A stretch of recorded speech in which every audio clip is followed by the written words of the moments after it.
Hey everybody, welcome back to Football Talk with Vinny. In today's video, we're going to be going over the Week 9 power rankings. So let's get right into it. 32, we're just going to keep as the Detroit Lions. Again, they had a bye week, didn't play, didn't want to move them. 31, Houston Texans had another bad loss. They actually got 5 turnovers on Miami Dolphins and still lost the game, so that's not good. At 30, we're going to go with the Jets, down 2 spots from last week. Obviously, the Thursday night game, against the Indianapolis Colts, they were absolutely terrible. They were getting blown out. They did score a couple late touchdowns to make the game look like it was closer than it really was, but again, had to drop them down after a miserable game. Number 29, even though the team didn't play, I'm going to have the Washington football team here. I just think that they've looked so bad all season, and a couple of the teams that were ranked below them did get some victories, so I just wanted to rank them a little higher this week. At 28, we're going to go with Miami. They're actually down 1 spot because, again, like I said, Miami played the Houston Texans. They turned the ball over 5 times. They were still able to get a win because it was the Houston Texans, but probably against almost any other team, you turn the ball over 5 times, you're going to lose that ball game. At 27, we have the Jags. Obviously got a very weird victory against the Buffalo Bills, able to shut down the number 1 offense to 6 points. Obviously, you want to give some credit to Jacksonville, but for the most part, it's probably just the Bills did not come to play, overlooked their opponent, right? We've seen that happen a lot this season, and it's the NFL. Guys on the other side get paid too.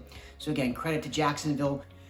26 is the Bears. I don't have them moving at all, even though they played a close game. They needed a couple of fluky-ish plays, the fumble recovery for a touchdown on the punt.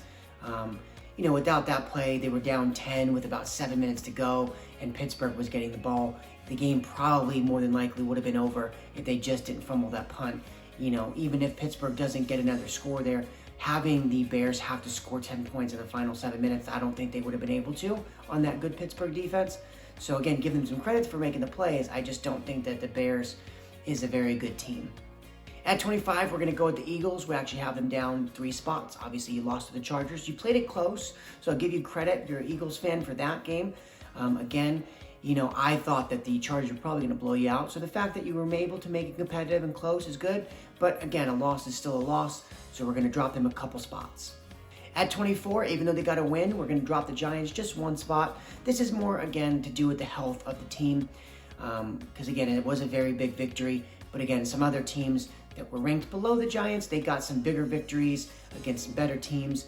And again, until Saquon and the rest of some of those receivers come back healthy, you're not really able to see how good the Giants could actually be. But again, give them credit for getting a victory. 23, I'm going to have Seattle essentially just flip the Giants into Seattle this week. Again, with news that Russell Wilson will come back, it's tough to put the Giants ranked ahead of Seattle because Russell Wilson is such a special player. Number 22, we're going to have the 49ers. Obviously a huge loss. You played a game in which Kyler Murray and D-Hop didn't play and you still got blown out. That is extremely disappointing. The only reason why I didn't rank them below the Giants and Seattle, their roster is just a better roster than those two. Obviously, Seattle is the better quarterback. Number 21, I'm going to have the Carolina Panthers. Another very, very disappointing loss. Christian McCaffrey actually did play this game. So for all those weeks that Christian McCaffrey didn't play and Sam Darnold was playing bad, you no longer have that as an excuse, albeit you did play a very good defense in New England. Still, Sam Darnold looked terrible again. If he continues to play this way, he's absolutely going to get benched, and they will be looking for a replacement very soon. But the good news is if you are Sam Darnold, your defense has played well all season, you got Christian McCaffrey back. If you're able to go back to playing the way you played those first 3 weeks, you can save your job as the starting quarterback for the Carolina Panthers, not just for this season, but for the future. Number 20, Minnesota Vikings. Just have them dropping down 2 spots. Played a very close game against Baltimore. So again, don't want to drop them too far. The loss obviously hurts them in the playoff standings, dropping to 3-5. Right, if they would have gotten a big victory, they'd be at 4-4, which is obviously much better. But again, don't want to drop them too much. They're still a good football team. Most of their losses have been by 3 points or less, right? I can think of their first 2 weeks in general. The first 2 weeks was against Cincinnati, an overtime loss, and then against Arizona Cardinals, they lost on a last-second field goal, and now you lose to the Baltimore Ravens on a last-second field goal in overtime. So they've played a lot of good teams very close, and there's just, unfortunately, they're not been on the side of many wins. 19, we're going to go with the Denver Broncos, obviously the biggest rise of the week. Smashed my Dallas Cowboys. They were up 30-0 at one point with about 5 minutes to go in the 4th quarter. Dak had only thrown for like 105 yards up to that point. So again, this is kind of like Jacksonville. I think if you're Dallas, you had a very big win. We'll get to the Dallas side in a minute, but from Denver's standpoint, again, all you could do is you can go in and prepare and be as good as you could be for that week to get a win, and it's up to the other team to come to play. And obviously Dallas did not, so if you're Denver, you took care of business and you were able to get a big enough lead to where Dallas could not mount a comeback. So you want to give Denver a lot of credit there, because with how explosive Dallas's offense is, if they were only up 10, 14, 17 points, Dallas could have come back. So you got to give Denver a lot of credit. They were able to keep their foot on the gas and just score more and more and more and just really put the game out of reach. Number 18 out of the Atlanta Falcons, going up 3 spots. Obviously got a huge win at New Orleans. You were up very big. You almost blew the lead, but they were able to get a game-winning field goal at the end with Matt Ryan driving the team down. A huge win keeps your playoff hopes alive, kind of like where Minnesota was at, where because now Atlanta got a huge victory, they're now sitting at 4-4. Whereas if they had lost the game, they would be at 3-5. And right now, really, if you look at the picture in the NFC at 4-4, Atlanta is the 7th seed.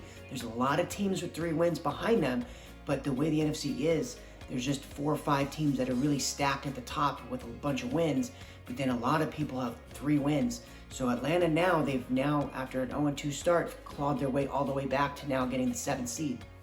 Number 17, I'm going to have as the Pittsburgh Steelers. I actually have them down 2 spots from last week. The only reason behind it is I don't think Chicago is that good of a team. I think you see a lot of games where Chicago plays a good team, they get absolutely blown out, like the Tampa Bay game. So for me, when you have a close game like that, you almost lose to Chicago in Pittsburgh, to me, I can't really help but drop you down a little bit, because to me, you should have won that game going away. And sometimes it's not all about just getting the victory. It's about how you play against the teams you're playing. Number 16 is the Colts, have them up 3 spots. Again, they didn't play a good team, but they absolutely thoroughly dominated them. So you did what you're supposed to do. Now you have a longer week to get ready. So again, if you're the Colts after that bad start, you're probably no longer able to win the division, because Tennessee just keeps winning ball games with or without guys in and out of the lineup.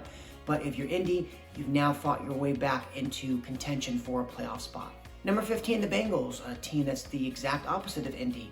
They had a great start, and now after that great start where they were up in the top 10 in the power rankings and almost everyone's power rankings, they are now losers of 2 straight, and now they've kind of fallen out to where they're now battling just to get into the playoffs. So number 14, we're going to go with the Las Vegas Raiders, down 3 spots. Obviously, had a bad loss to a New York Giants team that's still kind of banged up on the offensive side. Your offense and the Raiders, that is, did not play well against that Giants defense. And for you not getting a win against a team that you probably should have beaten, could come back to bite you at the end of the season. Number 13, we're going to go with the Los Angeles Chargers. To me, not an impressive win at all. I don't really think Philly's that great of a team. If you look at that last drive, they had to convert 2 4th downs just to give themselves the opportunity to kick the game-winning field goal. If Philly's defense makes a stop on either one of those plays, that game might have turned out as a Philly victory. So to me, it's not a really impressive victory, so I didn't want to move them up. Also, I'm not going to move them down after a win, so I figured just keep them right where they're at. At number 12, I have Kansas City moving up 5 spots. Now, this was a little tough for me because I didn't want to move them up too much because, I just believe that if Green Bay had Aaron Rodgers, they would have blown them out. But again, you got to give them some credit defensively. They were able to hold them to just 7 points. I know they had the 2 missed field goals, but even if you take those into account, you did hold them to just 13 points. And really, you're not so much worried about Kansas City's offense as you are Kansas City's defense. So if their defense can play a little better, albeit that was against a backup quarterback, but if that can give them confidence moving forward to play better against better teams, right, we're not so much worried about what the offense can or can't do. Number 11, going to have is the New Orleans Saints, dropping 2 spots. Obviously, when you lose at home to an Atlanta Falcons team, it's tough to not drop you in the power rankings because, again, that is a game that you absolutely should win. And just the fact that you got thoroughly dominated in the first 3 quarters and you had to mount such a huge comeback just to take a lead, is kind of disappointing.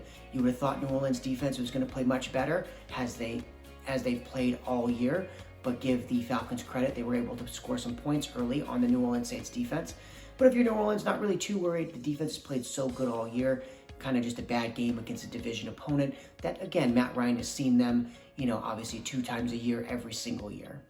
So with that, let's get into the top 10. So we'll start with the number 10 team. That's the Cleveland Browns, moving up 2 spots from last week. Obviously, with all the turmoil with the OBJ, trading, not trading, getting released, restructuring the contract, right? And everything that happened this week. Obviously, a very huge blowout victory of the Cincinnati Bengals to put yourself back in playoff contention. And I think going forward, from the camp that I think Odell Beckham is still a very good receiver, but I also think that they don't need him in Cleveland, right? Your offense is clearly dictated on the run. And what you ask Baker to do is you ask him to just make the plays when they're there to be made. And when you have a star receiver like OBJ who wants the ball and wants targets, it's tough to do that. I think the release is going to be great for both parties, not only Odell, but also the Cleveland Browns. Number 9, another big riser in the power rankings, I'm going to have as the New England Patriots. They are playing so well over the last 3 weeks. They have 3 straight wins. If you look at their scoring differential, they're at a plus 60. That's one of the top 10, I think, in all of the NFL. Like I said in the playoff predictions video, I thought that New England's defense was going to be dominant, which is shown it has absolutely been dominant this season. And I thought their offense with the weapons they signed, while not great, they would be good enough to score enough points to where that defense would be able to win in the ball games. You look at New England's record now and you just say to yourself, wow, they came within a play or two of beating the Bucs and a play or two of beating Dallas. If they had won one or both of those games, I think a lot of people will be looking a lot differently at the New England Patriots roster right now. Number 8, I'm going to have my disappointing Dallas Cowboys dropping down 3 spots. Now again, at no point did I ever think that they were one of the top 2 or 3 teams. Even last week, they were the highest they've ever been in my power rankings at number 5. Again, and I think it's because obviously they're my team, so I'm not A, delusional about my team, and also B, as I watch the game, I'm more critical of my team because again, it's my own team that I'm watching, so I watch it much more closely than the other games. And really what I see and what I've seen and what I've talked about is Dallas has been feasting on turnovers, which is impossible to get for the entire season. And also, the offense is so good, it gives your defense a break, right? To where your defense can just look for turnovers, because even if they don't get it and they give up a touchdown, it's okay, because your offense is going to go out there and put up 30. But what happens is when the offense struggles, now your defense is put in situations where the other team can just continue to run the ball, which exposes the fact that you don't actually have a good defense. And now you're unable to get the turnovers because the other team is playing with the lead. So they're trying to be more cautious with the football because they know as long as they don't turn it over, they're not going to lose the ball game. I guess the best way to put it is Dallas has a good front run defense, right? They're good front runners when the defense, when the offense is putting up a ton of points and controlling the clock, right? That defense is opportunistic and they're looking for turnovers, which then capitalizes our great offense, putting them on short fields, which gets us more points. So it works with the way our team is designed. But if we're ever in a ball game where we're not if we're ever in a ball game where we're not ahead, then our defense kind of shows itself to be how it really is. And that's why I raised them 3 spots last week, because they played so well when Cooper Rush was in the game and you knew defensively you were going to have to shut the other offense down in order to win the ball game.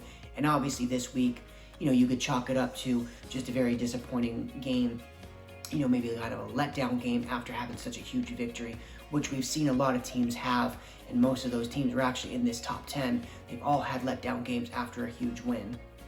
But let's move on to number 7 is the Baltimore Ravens. Just have them moving up 1 spot. Big victory against Minnesota. Vikings are a very good team. Even though they're 3-5, they've played almost every team tough that they faced, including the 8-1 Arizona Cardinals. So you got to give the Vikings credit for being a good team.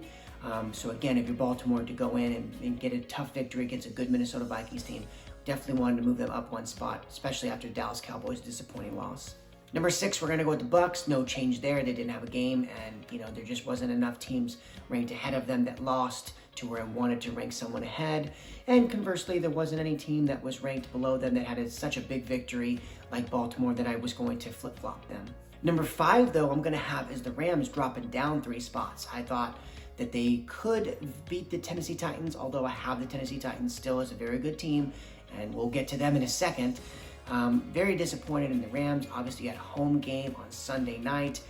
Tennessee's playing their first game without Derrick Henry, and you come out there, offensively especially, and you play very poorly, obviously, with Matthew Stafford, probably his worst game as a Ram for sure. But again, in terms of talent, I still think the Rams will be fine, right? Again, just coming off a very bad loss, you want to be able to, over the next coming weeks, to kind of put that loss behind you and start to win the next 2-3 games to kind of make it to where it's like, all right, we're still in the race for the number 1 seed. We just had a bad game on a Sunday night game against a good Tennessee Titans team that maybe we overlooked because of Derrick Henry being out. Number 5, I'm going to go with the Arizona Cardinals. I'm not really going to raise them based on the victory, even though they got a very impressive blowout victory against the Niners without their starting quarterback and receiver. The reason for me is I think all 3 teams ranked above them. If they were to play them right now, I think I would take all 3 teams over the Cardinals. That's not really a knock on the Cardinals because, again, you're getting into this top 5, so every team here is elite. So it's really just splitting hairs at this point. So number 3, we're going to go with the Tennessee Titans. Again, they just keep stacking up victories. It doesn't matter who's hurt, who's not, right? They just keep winning ball games, and I think that, and I even explained it last week, I said I think the injury to Derrick Henry could be a good thing because his workload was so ridiculous that it's hard to expect him to have 300, or he probably would have approached close to 400 plus touches for the season, and then try to do the same thing come postseason time, run him 30 times a game. So I think the injury is going to help him because I thought Tennessee was going to make the playoffs regardless. I know right now they're the 1 seed. I don't know if they're going to continue as the 1 seed. But again, if you're Tennessee, you don't really care. The only thing you care about is you're going to make the playoffs. And if you make the playoffs and Derrick Henry is healthy, that is a scary team to play. Because now you're going to have a Derrick Henry who's going to be completely fresh. He's not going to have 400 touches this season. He's going to be ready for a 35-touch workload come postseason time. And that is a scary offense to face. And it seems like each week you can see the defense starting to get a little better. Obviously, they played absolutely their best defensive game against a very good Rams offense. You can't really expect that moving forward. But if they can play decent enough, their offense is so scary that they just need to get a couple stops on the defensive side of the ball to be a very tough outcome postseason time. So the biggest shocker, at least for me making the power rankings, is I'm no longer going to have the Buffalo Bills ranked 1. Although I do think they just overlooked Jacksonville. This is now 3 losses, so I'm not going to have them as the number 1 ranked team. So I did drop them just 1 spot, although I didn't drop them drastically because, again, I still think that they are the most talented roster in the NFL. If you look at their offense in terms of scoring, they are like number 3 now after only scoring 6 points. They're still the number 3 scoring offense. When you look at their scoring defense, they are still far and away number 1. I think Denver's number 2, and they are 30 points behind the Buffalo Bills. So it's really tough to not rank them 1 or 2 because statistically they're still such a dominant team. But I just wanted to give this new number 1 team the respect that I think it deserves after the week it just had. And if you're unaware of the team, it's going to be the Green Bay Packers. Now I understand that they lost by 6 points, but I think if everyone is honest with themselves, if Aaron Rodgers plays that game, they absolutely dominate that game. I think they would have won by 20 plus points. Right? Because with the way that defense played, with how good Aaron Rodgers is, and we know how bad the Chiefs defense is, if Aaron Rodgers plays, I just don't see how Aaron Rodgers on that offense could not have scored at least 21 more points, right? And got to 28 total. And if they had scored 28, they would have won 28-13. They would have won by 15 points. And I probably would have think they would have won by more because if they would have gotten up by 2-3 scores, I think the Chiefs offense would have had to press and say, oh man, we got to keep up with Green Bay. And they might have had more turnovers, right? The reason why Kansas City didn't turn the ball over is because they knew if we don't turn the ball over, we probably won't lose because the offense on the other end with Jordan Love can't move the ball. So I think we already know their offense is going to be a top 5 offense with Aaron Rodgers. And the defense has just played so well, and now against a very good Kansas City offense to play as well as they played and only hold them to 13 points, to me, it gave me reason to move them up in the power rankings. Although they lost, I still think that if they were going to play any team right now, right, and Aaron Rodgers comes back from COVID, it's going to be very tough to pick any other team other than Green Bay. And that includes Buffalo, which is why I dropped Buffalo. If Buffalo and Green Bay were to play right now this week, and Aaron Rodgers is healthy and playing, and it's in Green Bay, I think I'm going to take Green Bay, even though Buffalo is a very good team. And then you could say the same thing, even if it's in Buffalo. Buffalo maybe favored that game, but I absolutely would not be shocked if Green Bay won. And even if Buffalo's favored, they should not be favored by much. Because if you were to play that game 10 times, I think Green Bay could easily win 5 or 6 of the 10 matchups. So again, if you're a Green Bay Packers fan, this does not give you hope for the future. If you don't re-sign Aaron Rodgers and Davante Adams goes, you got a glimpse at what the future could potentially be like over the next couple seasons with struggling with a young quarterback. But for this particular season, you have to feel excited as you have the best team probably in the league, other than maybe Buffalo. So that's going to do it for the Week 9 Power Rankings. We are now officially somewhat, I guess, over the halfway point, because now there's 17 games to be played, not 16. So Week 8 was kind of the halfway point, but now that you're past Week 9, you're definitely past that halfway point. And what I thought was interesting when you're taking a look at the standings, you have in the NFC, like we were talking about, you have those 5 teams that are very good, right? In the Rams, the Cardinals, the Packers, the Cowboys, and the Bucks. And then you have a bunch of teams that just have 3 wins. I think there's like 9 teams that have 3 wins. And just everyone's just kind of like fighting for that 7th seed. Whereas in the AFC, you only have 1 team with 7 victories, right? Whereas in the NFC, you have 3, I believe, right now with 7 or more victories.